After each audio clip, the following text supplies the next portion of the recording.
What is up, guys? Welcome back to the Meaning Of Podcast, the podcast where we talk about your favorite film directors and deeper meaning within their films. We are back talking about Mr. Christopher Nolan, the guy who single-handedly brought down the movies in 2020. We are talking about his film, Tenet, the movie that was supposed to save the movie industry as a whole, and it ended up putting it on pause. It ended up putting Warner Brothers solely on a streaming platform, which is now HBO Max. Obviously, that entire controversy, that entire decision has been talked about ad nauseum on our channel. So you could check that out on First Cut Live. We've done various podcasts on HBO Max and what that means for the movie industry as a whole. But one of the main reasons why we got there is because of this movie. And I'm so excited because I'm joined by Sabrina and RB3 to talk about it. I haven't gotten to talk to you guys about this movie because it came out during pretty high quarantine, I believe in August for most people. RB3, you saw the screening in Vegas, right? I did drive out to Vegas to see it with my boy Dorian, and it was a really, really great time. It was an interesting experience for sure because, for one, the video is no longer on the channel for some things for Dorian reasons, you know. But we do have, but like I will tell you this: that experience of driving out to Vegas felt like a pilgrimage, and it was a little jarring going into that theater and having like a little bit of a more mixed reaction coming out of it, because I did like it. I did enjoy it a whole lot. I enjoyed the theatrical experience, seeing a movie again in IMAX, especially in IMAX, right? I love that. But it was, man, that's the type of movie to wrap your head around. And I do think it came out at a time where it probably wasn't a good time to be released, because, you know, you've, especially for the big movie that's coming back to save the movie theaters, need to be something family friendly and need to be accessible. And this movie was kind of the exact opposite of that. So, yeah, and obviously, Sabrina, you recently saw this movie since it came out on VOD. I saw this in theaters too, full disclosure, probably a couple months later. I think I saw it like early November, I think is when I saw it, in an empty theater. I just went to see it because I had to, because it was Nolan, and I had to, pledge allegiance to the Nolan flag in the Nolan movies. And Nolan we trust, man. And Nolan we trust. But Sabrina, you recently saw it, and I was surprised when you said that you love this movie, right? Yeah, I really enjoyed it. I mean, I wouldn't go so far as to say it's in my top 7 or 10 of the year. Like that's we'll see in a few weeks. But I had a blast because, as you guys kind of already pointed out, we haven't had that theater experience. I have not been in a theater since Bloodshot. And at home, I kind of recreated that entire theater experience with like the sound bar and everything. I was finally able to capture a little bit of what I was missing. So I agree with RB3 and you. I think that like this just came out at a weird time because a lot of people obviously aren't going to go see it. But also, this is a movie where you come out and it is a lot to like wrap your head around, and you want to talk to people about it. But if you were part of that first rollout, you can't really, because like not too many people saw it. Then if you're a part of like the later rollouts, kind of like where you were, Andres, like again, still not a lot of people have seen it. Like we're not even getting like breakdowns and stuff like that until now. Usually if a big movie like this comes out, we get it that weekend. We get those videos that's explaining everything, all the details going into it. But now, finally, it's a little bit more accessible on VOD for like the $6.99 purchase or something like that. So I feel like now it's finally getting that little push again. But it is really interesting, that entire rollout, and how Christopher Nolan was trying to be like the savior of cinema and basically did the opposite. Really interesting to see. But yes, overall, really enjoyed this film. Yeah, there's no getting around talking about this movie without talking about the way it was released. Obviously, this movie was supposed to be released in early July, I believe, and eventually it got pushed and pushed and pushed all the way to late August, to the point that Nolan was known. I mean, a lot of reports on the ground, these were never like confirmed from Nolan himself, but it was a lot of reports on the ground saying that Nolan basically pushed his way to having this movie released as soon as possible, meaning late August, instead of being released maybe later in the year. He wanted it out ASAP. He wanted to be the first movie in cinema. He wanted to reinvigorate the theater franchise, the theater movie going experience. He really did want to work hand in hand directly with the movie theaters, which were losing a ton of money by that point. Obviously, by now, they're basically bankrupt. But by that point, they were just losing a ton of money, and he really thought that he could stop the leakage by putting a giant tape on it, and the tape was called Tenet, because he felt like he created his perfect blend of like badass action Bond movie that he created inside this sci-fi story of Tenet. Unfortunately, it was very much the opposite of what concluded, which is going against a lot of what the doctors were saying during that time, as far as how movie theaters might be one of the worst places to go during a pandemic. Number one. And number two, like you said, RB3, that this is probably the most inaccessible movie there is when it comes to getting people to go out and see it, regardless of where you're promoting it. Because they promoted this movie everywhere. On Spanish channels, I saw this. Shout out to my mom watching Spanish channels. On UFC fights, all the UFC fights I saw, they promoted the crap out of it. They were like, go watch this movie if you like UFC. Go watch this movie if you like basketball. Go watch this movie if you like TV. Like any kind of channel you can possibly imagine, they were promoting it, and it just didn't work. I think they spent more on marketing this movie than they spent on probably the budget of the film. Unfortunately, the average response of people who saw this movie was a visible sense of confusion, RB3. But you did some research right before coming on this podcast, and you told me you cracked the case. You're Mr. Doc Brown from Back to the Future, and you know all about time travel. So I'm going to let you have the floor, man. What is this movie? What does it mean? Well, I wouldn't say I'm Doc Brown by any stretch of the imagination, right? Or have I cracked the code to this movie? Now, I have watched and observed this movie as deeply and as closely as I possibly could to try and get like an understanding of what exactly was happening. Because I won't lie, the first time I saw it, I enjoyed it. A lot of things went over my head, but I think I got the general idea of it. The second time I saw it, I actually saw it at the drive-in with Destiny. And we left early. You know, it's not a movie to watch at the drive-in either, because it's, you know, you really have to lock in. At drive-ins, you just don't lock in. You know, drive-ins are good for like romantic comedies, Palm Springs, like all those kinds of movies. You know, or like, movies you've seen before. Or movies you've seen before, like old movies. Yeah, but not good for a new heady movie. You know, so I did rent it on Amazon, and I did actually. We'll talk about the Twitter poll I did later, because I did do a Twitter poll based on my experience renting it on Amazon, right? But I went on Amazon, I rented it, I went scene by scene, and I looked very deeply, as closely as I could, to try and figure out like what I could figure out. And I think honestly, this movie does benefit a lot from being on streaming. Like, I know Nolan's all about the theatrical experience, but like this movie actually is a movie that is kind of fun to watch on demand, because you can stop it, you can rewind it, you can fast forward to the parts that like it, you know, comes to later, because there's stuff that happens in the first half of the movie that come back in the second half of the movie and just all closes the loop.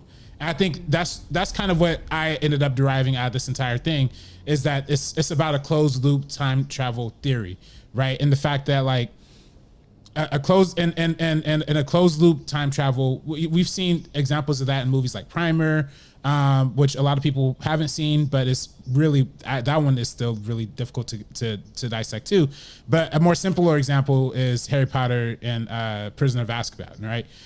It's the idea of what happened in the past has already happened, and they have a line like that in the movie where Robert Pattinson says, "We're living in a world. We are saving the world from what could have been." So what the could have been in this movie is climate change and war.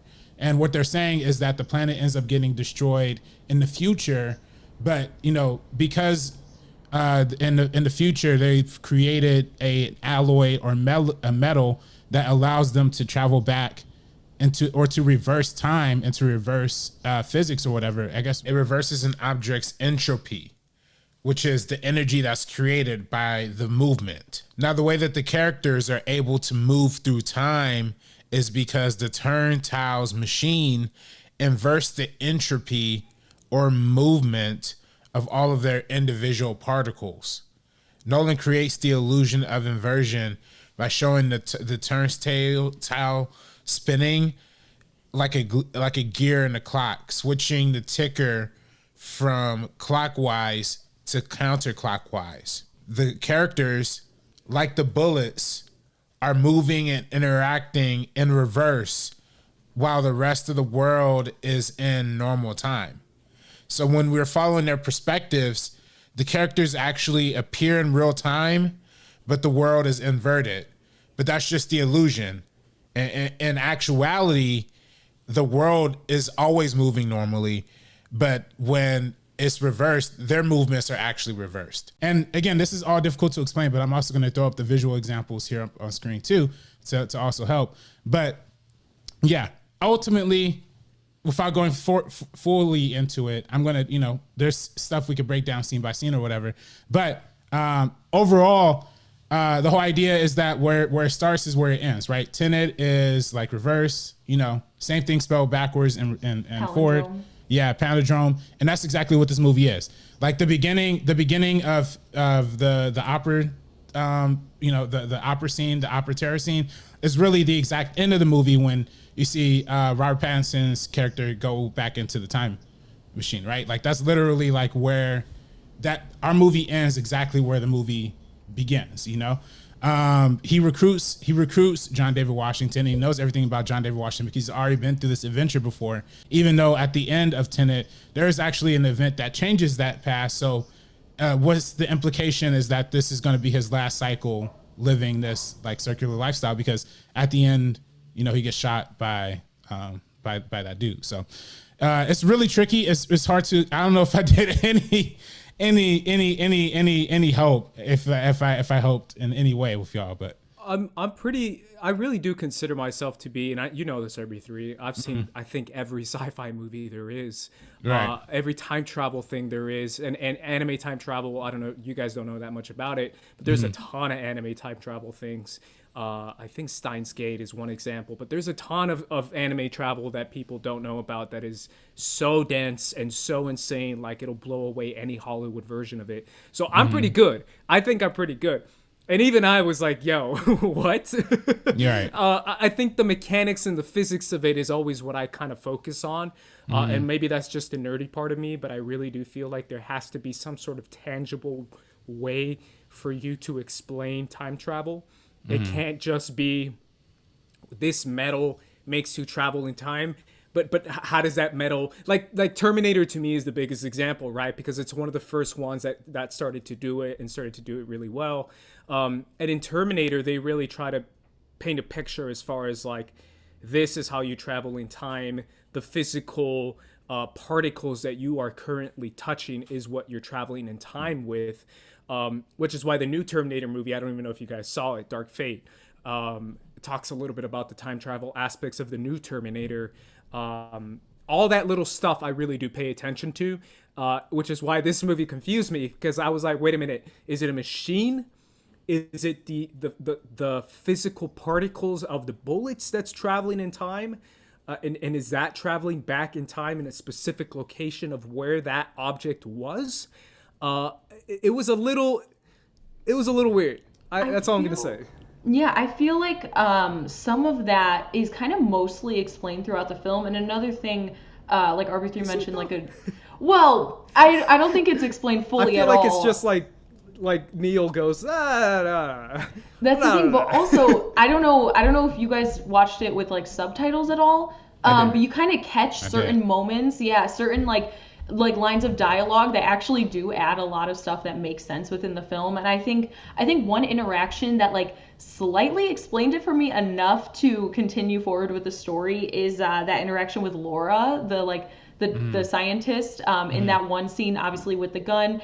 And I think it's almost like purposeful, because if we see our protagonist played by John David Washington, he's confused the entire time, and they keep saying like ignorance is like your greatest weapon or something along that lines. And so a lot of them don't really know what's happening or can't really fully explain it to everybody in a lot of the scenes, because that would deter them away from certain moments, and they have to let things play out the way that they're going to play out. So that's kind of how I interpreted all of that. I feel like we're almost in the same shoes as the protagonist within this film, where we don't necessarily understand what's going on. But if you're like 30 minutes into the film and you're down for it, I think you'll continue to just think on it yourself. But it's not going to answer every single question. Go ahead, RB3. I'm sorry. I think what happens with the metal is that's it. I think what they show with the bullet is that when you drop the bullet, you have to think it's like instinctual, like it's already been dropped, but it's just presenting it in reverse. So everything that's happening is happening just in a reverse from our perspective. You know what I mean? So I think the part, I get that. I think the part that gets a little confusing in certain scenes in the movie specifically is what is the object that someone has to get in a movie? A MacGuffin. The MacGuffin. Yeah. The fact that there's a MacGuffin in this movie kind of, I don't want to say ruins it, but kind of makes it like 20 times more confusing, right? Because the whole MacGuffin is like, I need to give the Russian guy the MacGuffin, but I already gave it to him, so I'm just trying to take it back from him to the point before I gave it to him. So what I'm doing is I'm going in reverse to take the MacGuffin back for me after I already took it from him. That is what I was like, you guys are going too far because that's too much for audiences to like keep up with. When you present a MacGuffin and then you start to say, oh, but he already gave it to him in the past. Oh, in the present, he's just going back in time to give it to himself because he already got it from him in the past. And I was like, no, that's something you cannot do. You have to make it easier for people to understand. I mean, I see, that's the thing though. Nolan's never made it easy. And I felt like this. He has movie, though. I will push back on that. I will push back, and I'm gonna give shout out to Dan Merle and some other people who push back on that notion of like, this is Nolan's doing. I love Interstellar, and I can follow Interstellar, and Interstellar is tough to follow, but I can follow it. Black hole theory, all that jazz. Maybe because I know a little bit about it, but also Inception's easy to follow. It's very easy to follow. But it's not the same kind of concept though. Like, but But Nolan always plays with time, but he plays with time in a way that people can follow. Even what's the war movie? Dunkirk. He played with time heavy in that. But that confused people too. It. But, I mean, a lot of people couldn't know. A lot of people can follow Dunkirk. But this is a different level, though. It genuinely, obviously, like we sit here and we dissect and we really think about it, but like a general audience, a lot of the times they do. I talk to my friends and they do not know what Inception's about, and that's totally fine. And they're kind of one of those people where they're not trying to even necessarily fully figure it out for themselves, and I feel like that's where it works. But obviously for us, we're always trying to find an answer. And do I think that he could have totally simplified this a little bit and made it more straight to the point so we got it just a little bit more to keep us going throughout the film? I do think so.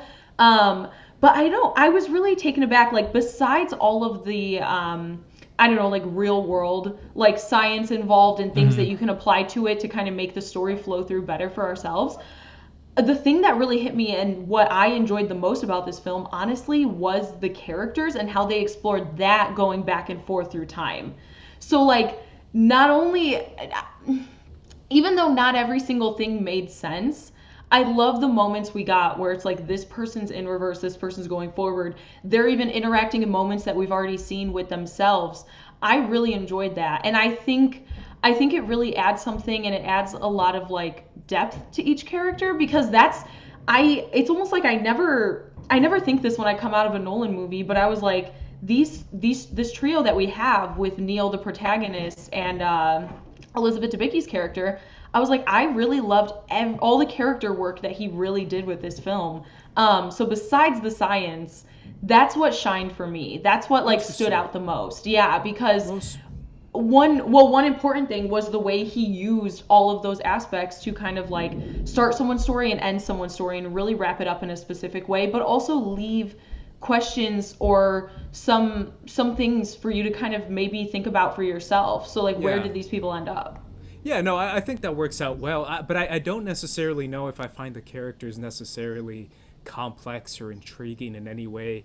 They're a little bit dry for me, and they're a little bit one note, but I think that's kind of what he was going for. I think Robert Pattinson probably has the biggest personality of the whole bunch. And I disagree with that. So really, you think they're cool and fun? And well, no, I don't think that. Here's what they're really compelling characters. Here's what I discovered on my rewatch, like outside of trying to break down the science. Right, there's actually a lot of really fun one-liners that John David Washington gets off like throughout the movie.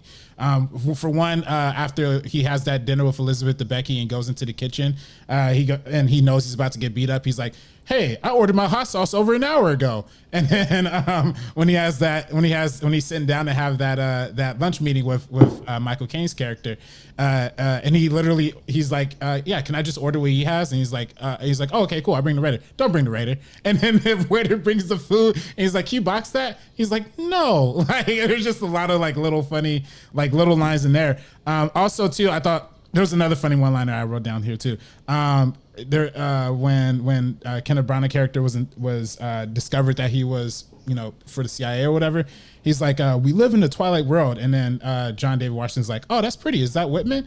And he's been saying, and it's just funny because he's literally been saying that exact phrase like the entire movie. So yeah, there's some tiny moments in there that I found some life in his character. And I thought, his personality really shined. Can I push back on one thing from you guys? And maybe it's me being very selfish. You guys saw this with subtitles. I did not. So I had to see that scene, and I had to ask myself what exactly was being said with Michael Caine. I wasn't focusing on the one-liners. I was like, what? Who are they looking for? What's the painting? What does the painting have? Does it have a code? Is it a codex? Is it the formula? Is it a what does the painting have? Is it the money that the painting has? Is it the? I'm trying to figure that out. I'm trying to keep up with this, very dense, quick, under the breath dialogue, like very under the breath dialogue, and I think that's very difficult to keep up with. And also, to me, this entire movie is build up, set up, set piece, action set piece. Build up, set up, action set piece. Build up, set up, action set piece. And that's awesome. And Nolan is the best at that. And I mean it. Dark Knight, Inception, he's the best at doing these crazy cool action scenes that are intense, that the score is made for. It just builds and builds and builds. Like, I think he's king at that. But the problem with this movie is that when you're building up these action scenes and when the action scenes are hitting and you're like, man, this is intense. This is so well shot. The score is kicking ass right now. But what is going on? That's the only problem. Like, you have to be a little bit invested in an action scene to know exactly what's happening. And I find so many action scenes in this movie where I'm asking myself, what exactly is Mr. Protagonist trying to do? What exactly is this, military trying to do, going forward in time and then going back in time and then fighting this unknown mystical military, ghost military that they're fighting at the end of the movie? Like, it is kind of hard to enjoy this cool action scene without knowing what's going on. Yeah, I mean, I think that's the challenge that Nolan presents in this movie that's unique to his other movies, right? And I think when you're talking about Inception and Interstellar, and even to some extent Memento, those are all movies, and Dunkirk as well, those are all movies that play with time, but they function relatively as a linear story, right? Like they can be presented as a linear story, but they're just edited in ways that make them different. Particularly with Memento, it's told in 50%, current time and 50% reverse time, the same exact way this movie is told, except that it's not in the same scene. It's not embedded into the actual logic of the movie. It's for the most part, it's separate, and it's a linear story if you connect the dots. But with this, the 50-50 split between future or the present and past is actually literally happening in real time in front of your eyes. So it makes it a little weird. So I think Nolan expects you to have faith in the action sequence, so where when it pays off later, it's gonna pay out big. So for me, like, that was exactly what happened with me. And I mentioned that scene again with the at the airport when they crashed the plane in, how it happens in the beginning, and I was kind of like, what just happened? What's going on? And then when it comes back later, that was the first time it really clicked to me, like, oh, this is what this movie is doing. This is what this movie's going for. So that's what I found compelling. To me, I felt like it for me personally, I didn't feel like it was all set up action, because I do feel like there was a good 30 minutes in the middle where they're on the yacht, where it does kind of get a little long. I feel like that's probably the scenes that a lot of people are not too fond of in this movie. Like, I feel like when people talk about the dryness of the characters and the staleness of it, I think what they're really talking about are the scenes of John David Washington and Elizabeth Debicki and Kenneth Branagh all on the boat together, like kind of having that little back and forth. I think it's funny. Like, I think it's a little bit of Nolan trying like his Hitchcockian thing of like building up the drama and suspense. But, you know, some people find it not, you know, Nolan not to be the best with characters. So I don't know. See, this is the one where I actually, like I said earlier, and now I'll get into it a little bit. I loved Elizabeth Debicki's character. I loved everything about what she represented. I loved being able to see someone who is clearly a very strong woman, but you know, she's in a situation where she's vulnerable, she's not making the best decisions. Even when he asked her, when they are on the boat, and he asked her like, oh, like, I'll let you go if you never see your son again, and she really beats herself up like later on, about the fact that she thought about it for a second, even though that's a very normal thing to do for somebody who is going through this abusive situation, this trauma, but she feels so bad about it because of her love for her son. And so that was really the thing that like drove me forward, even when she's talking about the woman that was like diving off the boat, and then we find out at the end that that's her. It's something that I think is really beautiful, and like wrap that all up. And honestly, just the relationship between the protagonist and Neil that we see throughout the film, even through their first interaction, where he's like, oh, like he orders him like a Coke or like a Diet Coke or something, and he's like, nah, like I prefer like sparkling water. He's like, no, you don't. Like he already knows him, and they kind of set this up in a really interesting way. And obviously there's a lot of theories. I haven't seen or read too much about this film, and I have only seen it once. But there's theories that Neil is actually Elizabeth Debicki's son, who Max, later on, yeah. So I think it's really interesting, because also when we talk about the ending and we talk about the interaction between Max and Neil, where the protagonist and Neil, that we realize that they've known each other, and we have that kind of really wholesome bro moment. I just thought it was a really warm way to end both of these characters in this film. Yeah, I really do feel that too, and I definitely want to get to that. But before we do, guys, I want to jump to break just because I want to leave time for it. So we're going to go to break, guys, and then after the break, we're going to talk about the ending of the movie and then the larger scale of the movie. So make sure you guys stick around. This ain't funny, so don't you dare laugh. With the 4/5 divide you in half. You getting at me equals a bloodbath. You do the math, take you out the equation.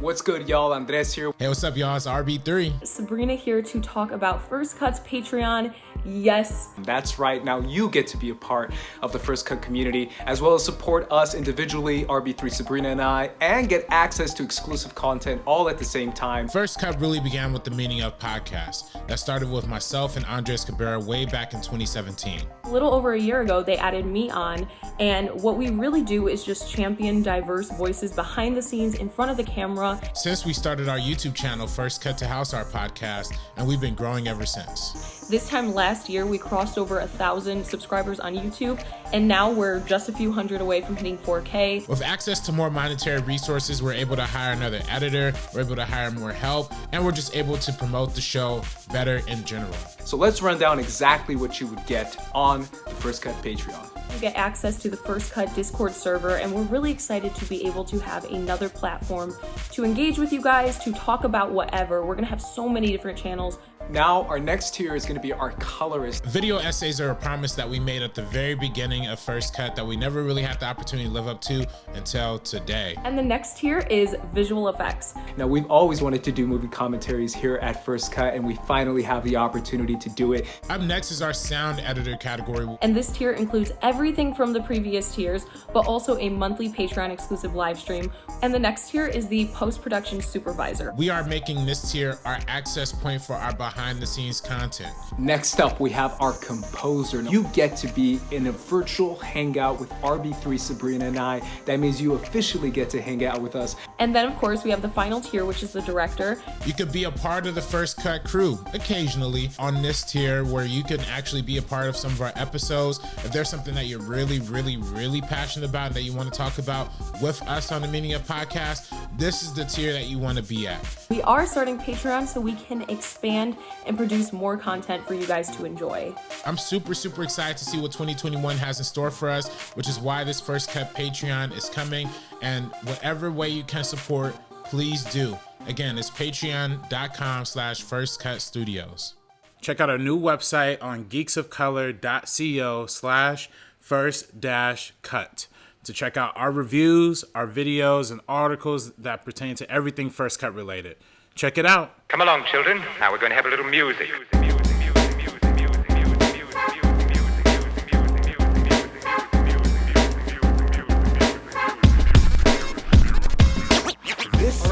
are back talking about Tenet. Let's go to that ending that you mentioned, Sabrina. It's one of the best lines in the movie, and it really kind of made the whole thing work a little bit better for me. It's the moment when Neil basically says, "You already have," or something like that. I don't know. You guys might have seen it before more than I do. I haven't seen it in a minute. What's the line? He says like, "You've already done this," or "I'm already been here," or something like that. Oh man, I don't remember the exact line. He does have a line that he says like throughout the movie that is like his little motif. But yeah, his whole thing of he really brought in the protagonist to begin with, and the whole thing, and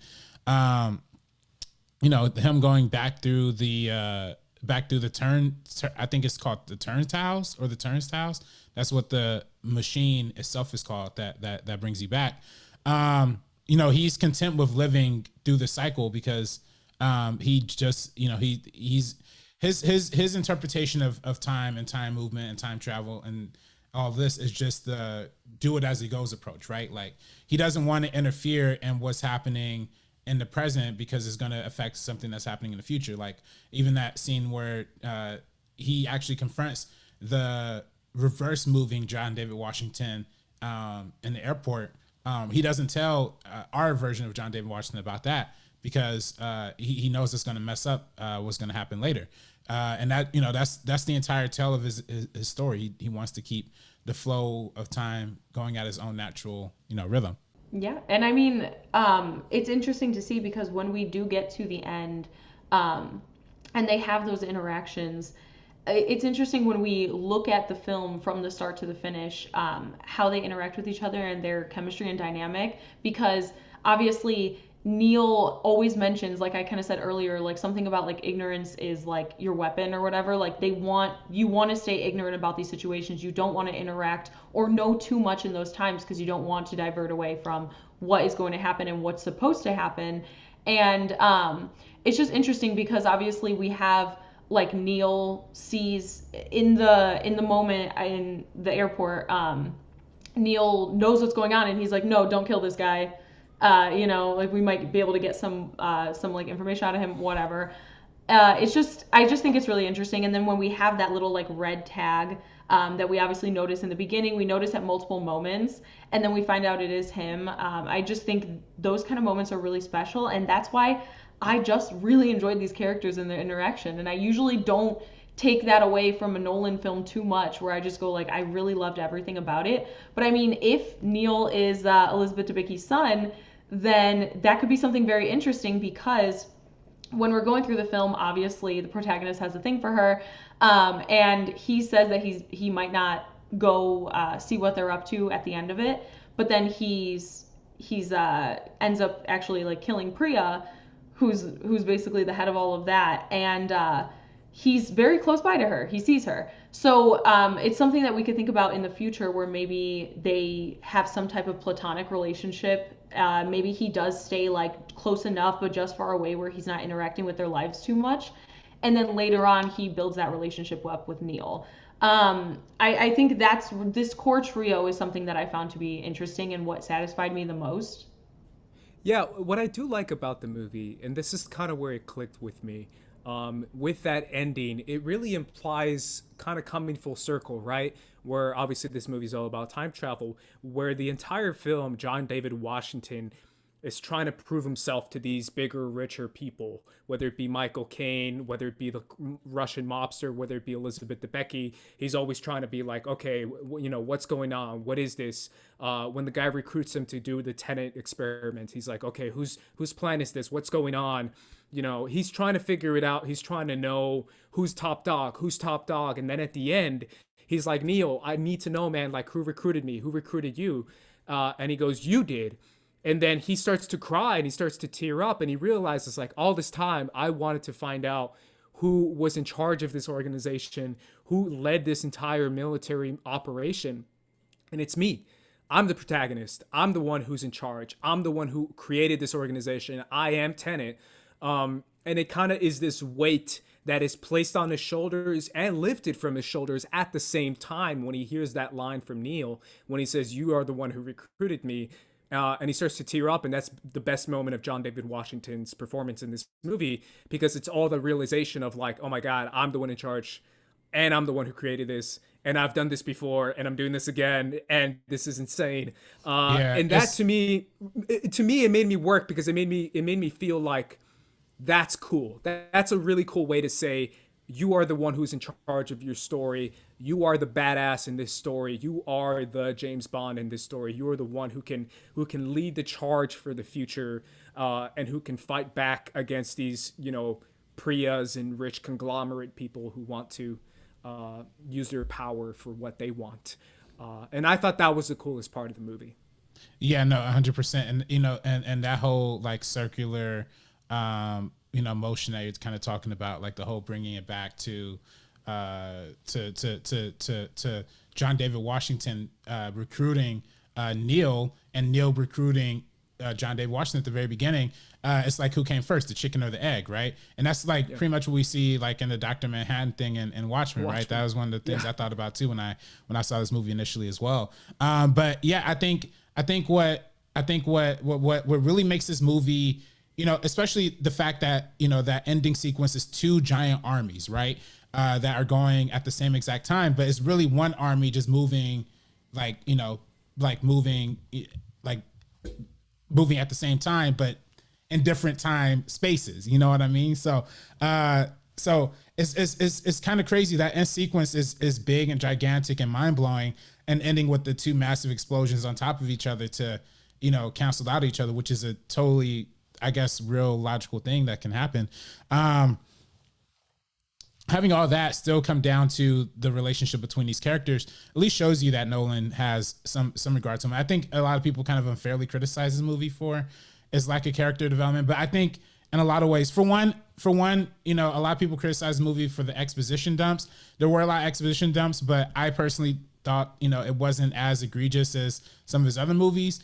And I thought it was there was some really good music behind it. Like, I know like the people were mad about the music drowning it out, but that Ludwig music, man, that was some fire stuff. That score is insane. It's so good. I'm telling you, there's one shot in the beginning where they're literally just, it was Neil, it was John David Washington, it was the Indian guy who was helping them set up the plane heist. And there's just one shot of the camera just moving and them just talking. And you could just totally hear the music just blowing them out. I'm like, yes, give me more of that. That's all I want to, that's all I care about in this scene, It's visual, it's audio, it's working on all those different levels. And I love that. And I do agree about like the exposition dumps. Like, it was just, people would be like walking and talking, and then they're just giving all this information, and also you can barely hear it. And that's another one where I really do go back to that scene with like the scientist. I believe her name was Laura.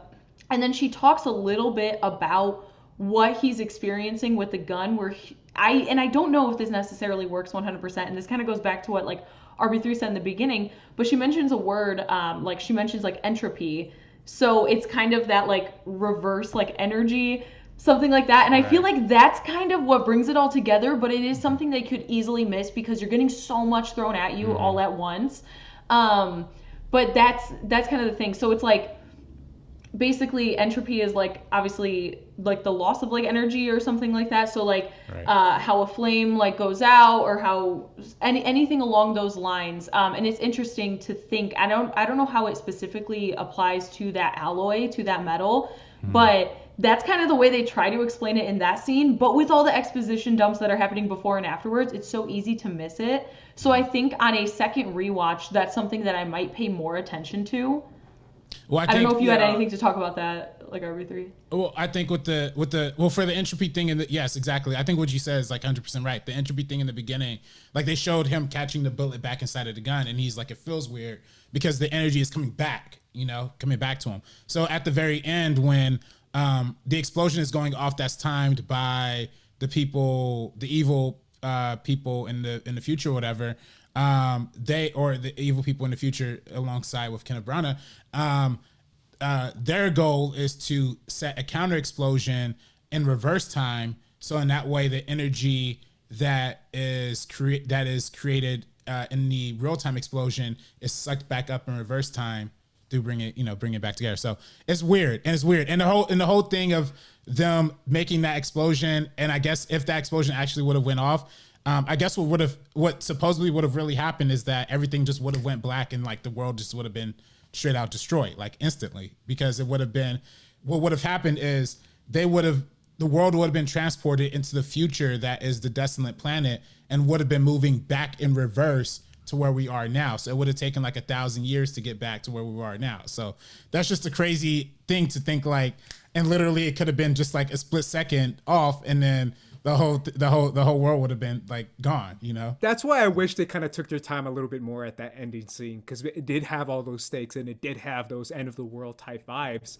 And at the same time, they were just like, we have 10 minutes to do the reverse thing. Ready? Let's go. And I was like, huh? What's Aaron Taylor Johnson doing? What's red and blue? All right, let's go. Murder. Yeah. And I was like, I wish they explained it a little better. I did get it by the end of it, but I was like, damn. Like, y'all should have taken your time a little bit more. To be honest, man, exposition is really hard to do, especially in complex sci-fi movies.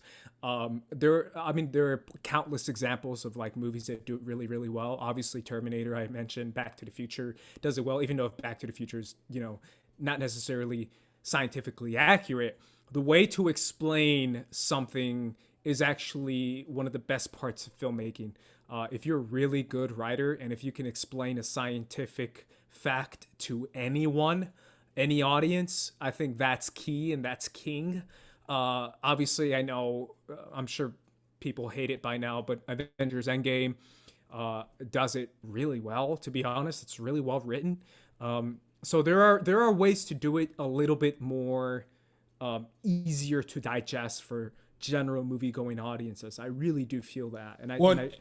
I'm sorry, and I'm gonna jump in. I think Avengers is, it's definitely good, but I think it's a little simple. I think probably a closer example to how the same exact concept in a movie was communicated in a simpler, more accessible way is actually Arrival. I think Arrival actually does do the exact same closed loop theory that we see in this movie, except that instead of using big action set pieces and reverse fighting and real fighting at the same time, you get that scene at the end of Arrival with the phone call. That's kind of what is happening on Tenet, but just like a bigger, more explosive extent. Arrival's wild because Arrival is the concept of hypnotizing your brain by learning a language in order to time travel. Which is kind of insane because it's more about time traveling your consciousness back in time, which is another whole thing that is really fun. And but I mean, that's a little bit of what they try to touch on in Tenet. They talk about a little bit in the beginning, it's really about instinct. You have to literally just follow your instinct in order to make it survive. And I think that's also kudos to John David Washington's performance too, because he really has to do a lot of complex fighting and reverse fighting and having to make it really look natural. And for the most part, it did look natural. And just to compliment the movie a little bit more, a lot of people give Nolan a lot of crap for how he directs action sequences. But I think for the most part, the action sequences in this movie are probably the best he's ever done, just in general. So I think they work really well. Yeah. Go ahead, Sabrina. No, 100%. And I feel I think Tenet is a great example of kind of exactly the opposite of what we talk about, which I think is interesting, and I kind of want to bring up because we always hear about studios meddling with specific huge movies. Directors don't typically just get a huge budget and just can do whatever they want. But Tenet's an example of Christopher Nolan kind of being able to call all of the shots. And then we see the pros and cons with it with this film, and I think that's another interesting part of it. Because if he had a few people maybe look over this and go, I don't know if this is going to play really well to a huge audience. But he's telling the story he wants to tell, and he's kind of built up the career to be able to do so. And it is tough because, like I said, with a lot of these things, even though I love certain parts, there's definitely things where I'm like, okay, this could have been definitely simplified a little bit, maybe fleshed out further. Maybe it would be great if we could hear it. There's a lot of those. But I mean, he made the Dark Knight trilogy, so he's allowed to do these things, I guess. But that's a huge question, right? Where we're always, RB3 and I, and now I know you, Sabrina, as well, have always been proponents of directors first. Give them the shot to make the movie they want to make. and we're pushing back on studio notes, especially when we see examples from Warner Brothers like Justice League and how terrible that movie became because they were so obsessed with making Joss Whedon movie instead of making whatever Zack Snyder wanted to make, because they were so afraid of outlets writing bad stuff about them when they should have realized like there was a lot of people who really enjoyed it. The problem on the opposite side is where you get a Tenet where somebody, a producer, could have been like, hey, Mr. Nolan, can you turn up the audio and can you fix a little bit of the words and make it simpler? And you could have made $100 million more. Or you could have made a movie that had, a huge cult following, or a lot of people would have loved it on VOD, or a lot of critics would have loved it. Well, I think it does. I think it is building like that little bit of a cult status a little bit, though. I think so too. Well, I don't know, man. Not enough to like recover what it spent. Well, it spent like a shit ton of money to get back what it did. Like it's not worth it.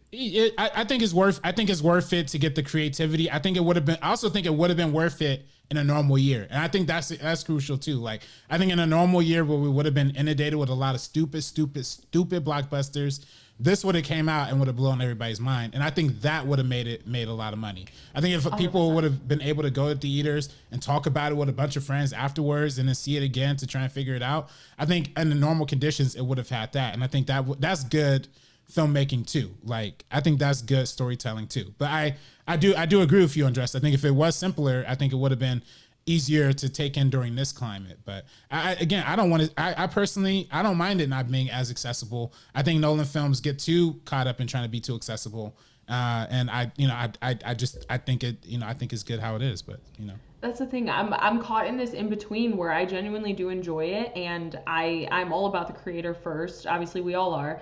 And I agree with everything that you said, where in a normal time where this releases to like everybody's able to see this relatively at the same time, and then we're able to talk about it on the internet, we're able to tweet about it all at once. Like I said, it's like some people saw it at this point, a month later some people saw it at this point, people weren't able to see it in drive-ins, and like Arbor3 said, it wasn't the best way to watch it. But I think if they honestly would have held on to this for a bit longer until it was safer for like a wide audience to genuinely go and check it out, I think it would have done a lot better. And I do kind of think it has that cult following. I do see people online that are very serious about how much they love it. Yeah, and Reddit like loves it. Reddit loves it. Yeah, here's my thing though. I think there's this disconnect between, making movies for the general audience and like the stupid people, the general people, and how bad that is. And I don't think that's a bad thing. I don't think making a movie that's easy to understand and that's easy to follow a bad thing. I feel like